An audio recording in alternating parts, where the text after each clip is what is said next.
क्या आपका अपना भी आपके साथ छुपा रहा है कोई डार्क सीक्रेट?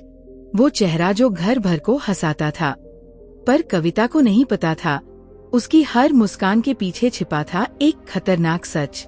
जब बाथरूम की निजी दीवारों में भी महसूस हुई अजीब सी चुप्पी, तो टूटा भरोसा और सामने आया वो राज जिसे परिवार ने माफी के नाम पर दफनाना चाहा।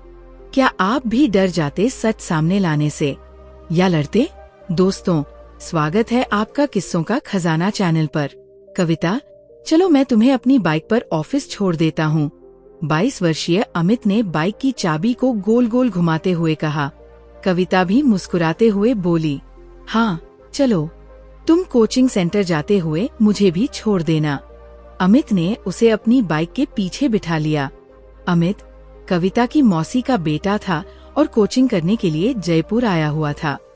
कविता और अमित दोनों हमउम्र थे और कविता को अपने भाई के साथ समय बिताना बहुत अच्छा लगता था। अमित जब से आया था तब से घर में हमेशा हंसी मजाक किया करता था। वो घर के कामों में अपनी मौसी की मदद भी करवा दिया करता था।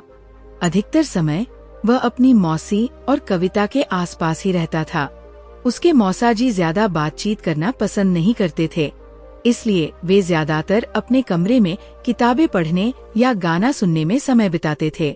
इधर अमित अपनी मौसी और बहन के साथ खूब हंसी मजाक करता रहता था। ऊपर से तो अमित सबके साथ बहुत सभ्य व्यवहार करता था, लेकिन भीतर ही भीतर उसके मन में कुछ और ही चलता रहता था। अमित को बहुत पहले से गंदी वीडियो देखने की आदत पड़ गई थी और उन्हें देखकर उसके मन में भी ऐसी ही भावनाओं ने जन्म लेना शुरू कर दिया था। वह किसी भी औरत को सम्मान की नजरों से नहीं देख पाता था। यहाँ आने के बाद भी उसकी नजरें औरतों को अलग तरीके से निहारती रहती थी। उसकी मौसी और बहन भी इन सब से अछूती नहीं रह गई थी। वे लोग तो समझती थी कि अमित घर का ही है, इसलिए उससे खुलकर हंसी मजाक करती थी, लेकिन भीतर ही भीतर अमित उन्हें गहरी निगाहों से ताड़ता रहता था। एक दिन वह मार्केट से एक छोटा सा कैमरा खरीद कर ले आया और कविता के बाथरूम में वह कैमरा छुपाने का मौका ढूंढने लगा।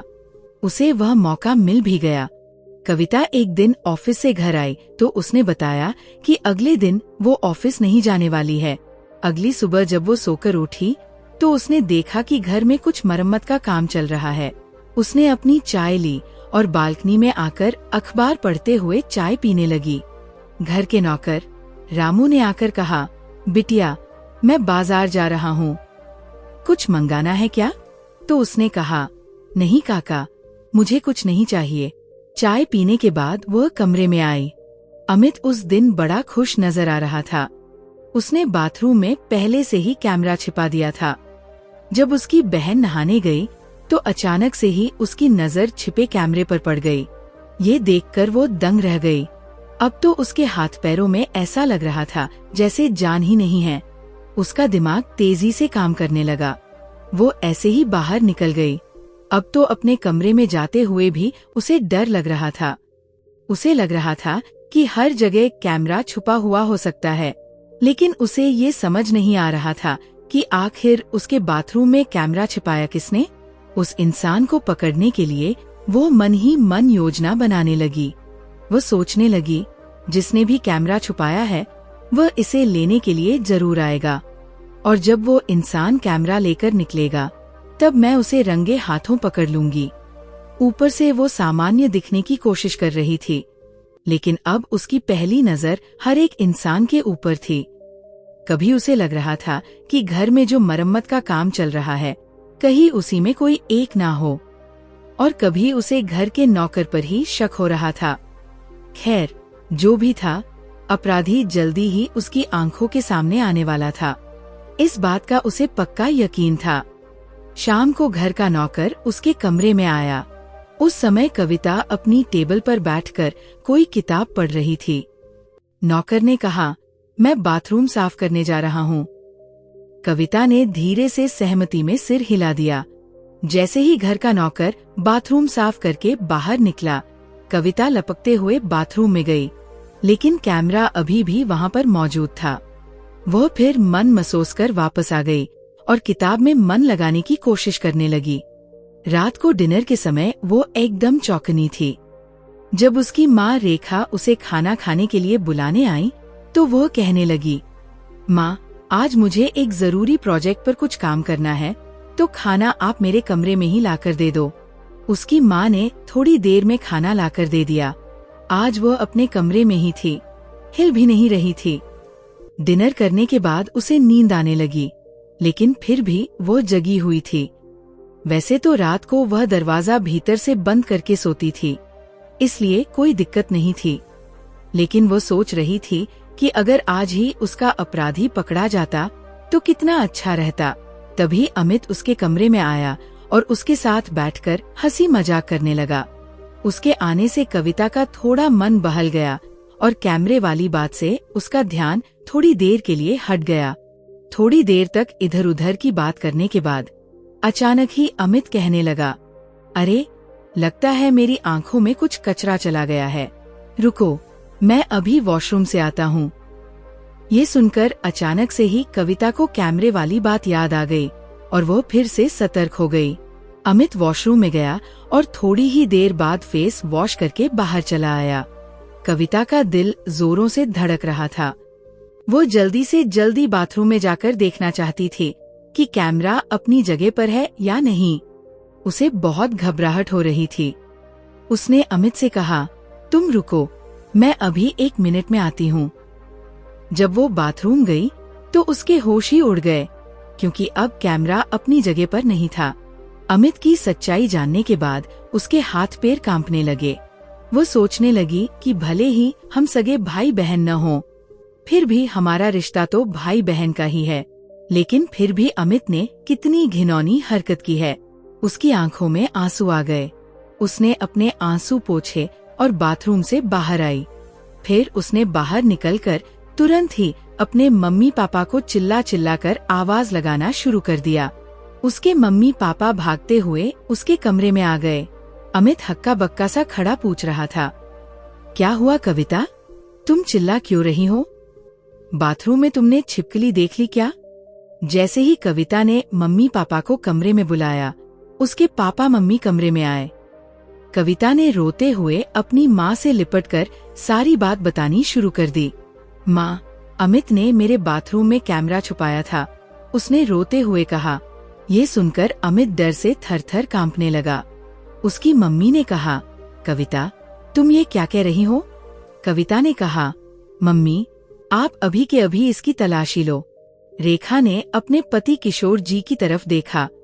किशोर जी को अपनी बेटी पर पूरा भरोसा था। उन्होंने अमित की तलाशी ली और तुरंत ही उनके हाथ में कैमरा लग गया।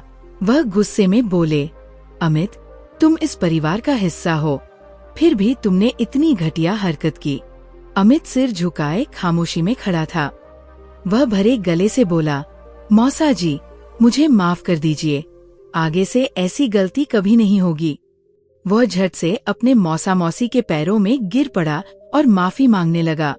लेकिन कविता बहुत गुस्सा हुई। वह कहने लगी, पापा, अभी के अभी पुलिस को बुलाइए, तब इसके होश ठिकाने आएंगे। गलत करने वाले को यदि गलत करने से न रोका जाए तो इसका परिणाम भयंकर हो सकता है। ये सुनकर अमित गिड़गिड़ाते हुए कहने लगा, कविता, मुझे माफ कर दो, मुझसे बहुत बड़ी गलती हो गई। मैं भटक गया था, लेकिन आगे से ऐसा कभी नहीं करूँगा। किशोर जी रेखा जी की तरफ देखने लगे तो रेखा जी ने कहा, घर का ही बच्चा है, हो सकता है जवानी के जोश में गलती हो गई हो। अभी ये माफी मांग रहा है ना, तो हमें इसे एक मौका दे देना चाहिए। बेकार में बात बढ़ाने से रिश्ते बिगड़ जाएंगे और हमारी भी बदनामी होगी। किशोर जी कहने लगे, बात तो तुम्हारी सही है। फिर कविता को समझाते हुए बोले, देखो बेटा, घर के बाहर बात जाएगी तो हमारी ही बदनामी होगी। कविता हक्की बक्की खड़ी थी। उसकी आंखों से आंसू बह रहे थे। उसे लग रहा था कि उसके अपराधी को क्या कोई सजा नहीं मिलेगी। उसी रात को उन्होंने फोन करके अमित के मम्मी पापा को बुलाया, सारी बातें उन्हें बताई। उन लोगों ने अमित को 2 तमाचे लगाए। अमित ने उन लोगों से भी माफी मांगी। और वे लोग बिना ज्यादा कुछ कहे सुने अपने बेटे को लेकर वहाँ से चले गए। उसके बाद कविता को सामान्य होने में काफी समय लगा। वह ये सब देखकर हैरान थी कि आजकल के समय में भी लोग रिश्तों के नाम पर किसी तरह गलत करने वालों को बचा लेते हैं, लेकिन ऐसा करना समाज के लिए अच्छा नहीं होता। रह रहकर उसे ये बात चुभती रही। उसके साथ गलत करने वाले को तो कोई सजा मिली ही नहीं। क्या इतनी बड़ी गलती करने के बाद केवल रोकर माफी मांग लेने से सारा हिसाब किताब बराबर हो जाता है? उसका मन बार बार विद्रोह करने को होने लगता, लेकिन माता पिता के आगे वह भी मजबूर थी। एक दिन वह कॉलेज से घर आई तो उसकी मम्मी ने दुखी स्वर में कहा, बेटी, जानती हो अमित के साथ क्या हुआ? अमित का नाम सुनते ही कविता का दिल जोर जोर से धड़कने लगा। वह उससे बहुत नफरत करती थी। रेखा ने धीरे से कहा, बेटी, वहाँ जाकर भी वो ऐसे ही गलतियाँ करता रहा। वह कोई सुधरा नहीं था, बल्कि उसने माफी मांगने का नाटक भर किया था। अपने घर के पड़ोस में रहने वाली ही किसी लड़की को उसने ब्लैकमेल करना शुरू कर दिया था और आज वह जेल की सलाखों के पीछे है, क्योंकि उस लड़की ने अपने लिए आवाज उठाई। ये सुनकर कविता की आंखों में आंसू आ गए, लेकिन उसके मन में एक सुकून था कि उसके साथ गलत करने वाले को किसी न किसी ने सजा दिलवा दी थी। उसे बस अफसोस इस बात का था कि वो खुद के साथ गलत होने के बावजूद आवाज नहीं उठा पाई थी।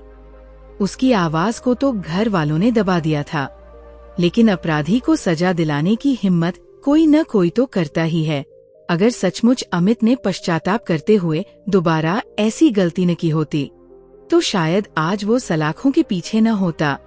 दोस्तों, कानून की नजर में गलत करने वाले इंसान को यदि सही समय पर सजा नहीं मिलती, तो उसकी हिम्मत बढ़ती ही चली जाती है। कभी कभी ऐसा होता है कि माफ कर देने से वो आदमी सुधर जाता है, लेकिन कई बार ये भी देखा जाता है कि झूठी माफी मांगने के बाद अपराधी अपने अपराध करते चला जाता है। ऐसे लोगों से सावधान रहना चाहिए और गलत के खिलाफ आवाज उठाना चाहिए। अगर आपको हमारी कहानी पसंद आई हो तो इस वीडियो को लाइक कीजिए। अगर आपने अभी तक चैनल को सब्सक्राइब नहीं किया तो सब्सक्राइब कीजिए और हमारे साथ इस भावनाओं से भरे सफर पर जुड़िए। हम हर हफ्ते लाते हैं नई और दिल छू लेने वाली कहानियाँ, जो आपके दिल को एक अलग ही सुकून देंगी। तो जुड़े रहिए हमारे चैनल किस्सों का खजाना के साथ, क्योंकि हर कहानी में छुपा होता है एक खास एहसास जो सिर्फ आपके लिए है। मिलते हैं अगले वीडियो में। धन्यवाद।